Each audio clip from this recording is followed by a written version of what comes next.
আসসালামু আলাইকুম, সবাইকে মাহে রমজানের শুভেচ্ছা।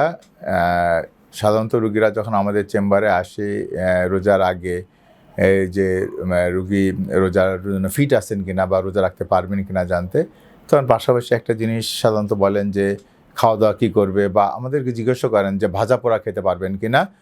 অথবা অনেকে বলে রুগীর সাথে যারা অ্যাটেন্ডেন্ট, বিশেষ করে ওয়াইফ বা যারা সাথে আসেন, কেয়ার গিভার যারা আসেন, যারা যত্ন নেন সাধারণত রুগীদের, তারা জিজ্ঞেস করেন যে স্যার রোজার মধ্যে কি একটু হালকা ভাজা পোড়া খাওয়া যাবে কিনা আদৌ, বা কোন খাবার খেলে রোগীর জন্য স্বাস্থ্যকর খাবার হয় বা রোগীর সমস্যা না হয়।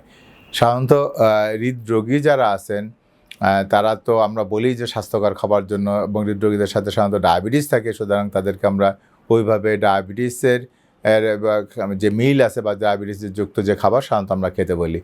যদি আমরা ওভারঅল যদি বলি, সাধারণত রোজার মাসে অধিক কার্বোহাইড্রেট যুক্ত খাবার বা অধিক চর্বিযুক্ত খাবার বা অধিক ওই যে ভাজা পোড়া খাবার আমরা অ্যাভয়েড করতে বলি। কারণ অধিক ভাজা পোড়া খাবার অনেক সময় দেখা যায় পেটে গ্যাস হয়, এবং পেটে গ্যাস হলে সাধারণত দেখা যায় যে রোগীর বুকে এক ধরনের চাপ চাপ অনুভব হয়। সেটা রোগীর অনেক সময় হার্টের ব্যথা হিসাবে তাদেরকে একটা মিসপারসেপশন বা একটা ভুল ধারণা তৈরি হতে পারে।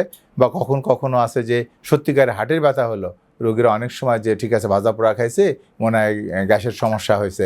এই জন্য রোগীরা অনেক সময় যে ডাক্তারদের কাছে আসতে বা হসপিটালে যেতে অনেক সময় রোগী দেরি করতে পারে, সেখানে রোগীর খারাপ ধরনের কোনো কিছু বা অলরেডি এর মধ্যে হার্টের ড্যামেজ হয়ে যাওয়া, এই ধরনের কোনো কিছু হতে পারে। সেই জন্য ভাজা পোড়া জাতীয় খাবার একদম আসলে খাবেন, নিষেধ এগুলো কিছু না, পরিমাণ বা অল্প পরিমাণে খেতে পারবে, কোনো নিষেধ নেই। তেমনি অধিক চর্বিযুক্ত খাবার বা অধিক কার্বোহাইড্রেটযুক্ত খাবার এগুলো আসলে কম খাওয়া ভালো, বিশেষ করে যেসব খাবারে হজমের সময় লাগে বেশি। কারণ আমাদের যদি দেখি, আমরা আমাদের রোজার মাসে যে খাবারটা আমরা যেটা 3 থেকে 5 বেলায় যে খাবারটা খাই, সেটা কিন্তু ওই 6 থেকে 8 ঘন্টার মধ্যে সাধারণত আমাদেরকে খেতে হয় রোজার মাসে। সারাদিন তো আমরা ফাস্টিং থাকি। সুতরাং যদি দেখা যায় যে গুরুপাক খাবার যেগুলো হজমে একটু সময় লাগে বা সমস্যা হয়, এইসব খাবার বিশেষ করে অধিক চর্বিযুক্ত খাবার বিশেষ করে বা অধিক কার্বোহাইড্রেটযুক্ত খাবার, এগুলো যদি আমরা খাই যেগুলোতে হজম হতে সময় লাগে বেশি, এই সব খাবার বেশি পরিমাণে খেলে তখন আমাদের পেটে গ্যাস হওয়ার সম্ভাবনা বা টক ঢেকুর হওয়ার সম্ভাবনা, যেখানে একটা হলো যে আমাদের রোজা রাখতে একটা ডিসকমফোর্ট তৈরি হওয়া, এটা তো হতে পারে।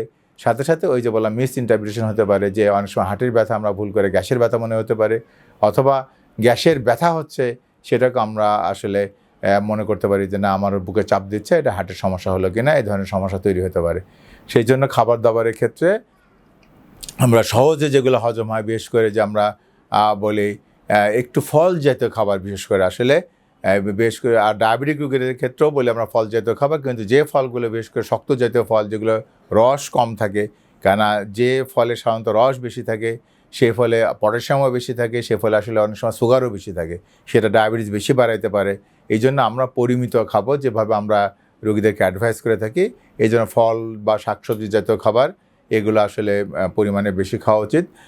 আর এর বাইরে আসলে যত খাবার স্বাভাবিক খাবার আছে, যেমন আমরা যদি বলি মাছ, মাংস, ডিম, দুধ টুধ, আসলে সবই খাওয়া যাবে, কিন্তু আসলে এটা পরিমিত আকারে খাওয়া ভালো। যেটুকু আমাদের শরীরের জন্য দরকার সেভাবে আসলে খাওয়া উচিত, এবং যেটুকু আমাদের সহজে হজম হয় সেভাবে আসলে আমাদের খাওয়া উচিত। ধন্যবাদ সবাইকে।